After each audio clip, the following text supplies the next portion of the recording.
హైకోర్టులో కేటీఆర్ గారికి ఈనాటి తీర్పు ఓ చెంపపెట్టు లాంటిది, చుక్కెదిరినటువంటి సందర్భం.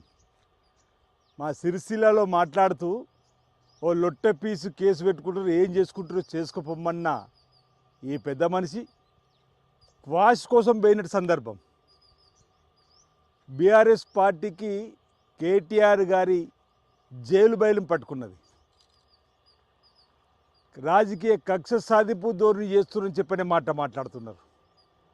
కేటీఆర్ మాట్లాడే మాటలన్నీ కూడా అవినీతి అక్రమాల నుంచి తప్పించుకోవడానికి ప్రజలను డైవర్షన్ చేసేటువంటి కార్యక్రమాలు చేస్తూనే మేము డైవర్షన్ రాజకీయాలు చేస్తున్నామంటున్నారు.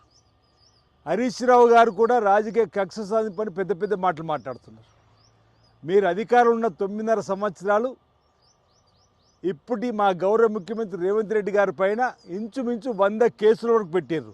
అంటే అవి కూడా మీరు రాజకీయ కక్ష సాధింపు ధోరణిలో పెట్టిర్రా? ఎన్నడనే మేము మీ పైన అలాంటి ఆరోపణలు అలాంటి చేసినామనేటువంటి మాట. రాజకీయ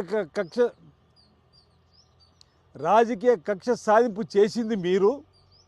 ప్రశ్నించే గొంతుల్ని ఎక్కడికక్కడ సిరిసిల్ల ప్రాంతానికి కేటీఆర్ పోతే ముందస్తు అరెస్టులు చేసి సంవత్సర కాలం అవుతుంది సిరిసిల్లాలో అరెస్టులు లేక, ముందస్తు అరెస్టు లేక. ఈరోజు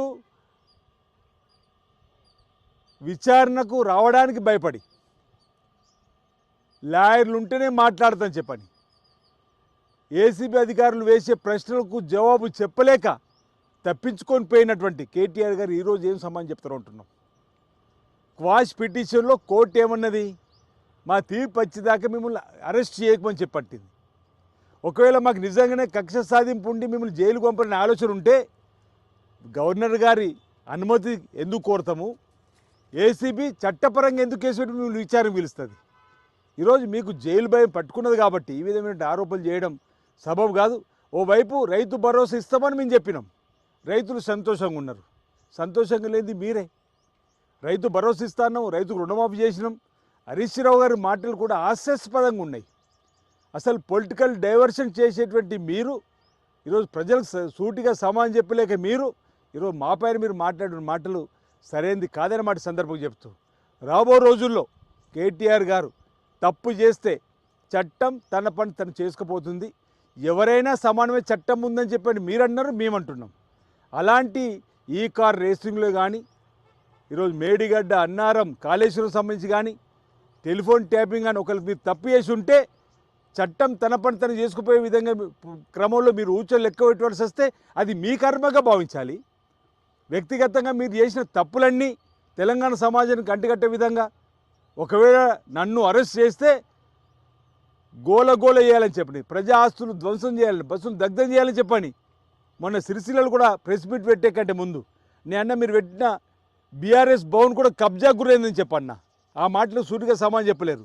దానికంటే ముందు మీ క్యాంపు కార్యాలయంలో మీ నాయకులు చెప్పిన మాటలు లీక్ కాలేవనుకుంటున్నా. ఈరోజు నేను తెలంగాణ సమాజానికి కూడా మా కార్యకర్తలకు కూడా ఇప్పుడే పిలుపునివ్వడం జరిగింది. తప్పు చేసిన వారు చట్టం తన పని తనకు తీసుకుపోయే విధంగా ఆయన ఊచలు లెక్క పెట్టాల్సిన పరిస్థితి ఏర్పడితే అది ఆయన కర్మగా భావించాలి. ఆయన పరిపాలన చేసిన అవినీతి అక్రమాలకు సందర్భంగా చూడాలి తప్ప మరొకటి కాదని మాట ఈ సందర్భంగా చెప్తూ, ఈరోజు మేము ఎలాంటి రాజకీయ కక్ష సాధింపు ధోరణి మాలో లేదంటున్నాం. నిజంగానే అతను తీసుకుపోయి లోపల పడేయాలని చెప్పంటే ఎంతసేపు ఉంటున్నా. చట్టం తన పని తెలిసి చేసుకోవాలని చెప్పి ప్రభుత్వం చూస్తున్నది. ఆ క్రమంలో ఆయన పొరపాట్లు ఏమైనా ఉంటే వాటిని ఏసీబీ విచారణ అధికారులు, ఏసీ ప్రస్తుతం కూడా కేసులో విచారణ జరిపి చట్టం తన పని తెలిసి చేసుకుపోయే కార్యక్రమం